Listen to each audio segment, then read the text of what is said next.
ప్రపంచంలో 8వ చూస్తున్నావు తెలుసా? ఒక రోజు మిల్క్ ఇంకో రోజు మిల్క్ తాగుతుంది.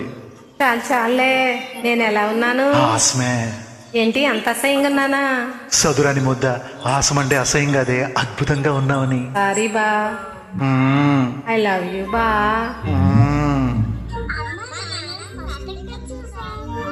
చెప్పు. నువ్వే చెప్పు.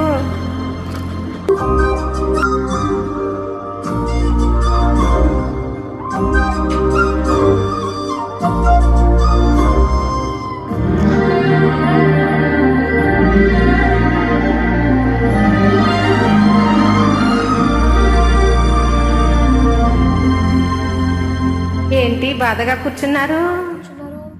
మీరేంటి డల్లు కూర్చున్నారు? 18 సంబంధం చెడిపోతే కూర్చోరా ఏంటి? సిన్సియర్ ఆఫీసర్ని సస్పెండ్ చేస్తే కూర్చోమా ఏంటి? మిమ్మల్ని తీసేసిన ఎదవాడు. మిమ్మల్ని వద్దనే అదేవాడు. ట్రైన్ లో ఇంతమంది ఉంటే మీతోనే ఎందుకు మాట్లాడాలనిపిస్తుందో. ఎంత బాధలో ఉన్నా ఎందుకు రావాలనిస్తుందో. నువ్వు అంటున్నారు, కాసేపు అయితే లవ్ అంటారా ఏంటి? లవ్ అంటే మాత్రం ముదురు బెండకాయని ఓకే అంటారా ఏంటి? చూడటానికి అదిరిపోయారు, ముదురుగా ఉంటే ఏంటి?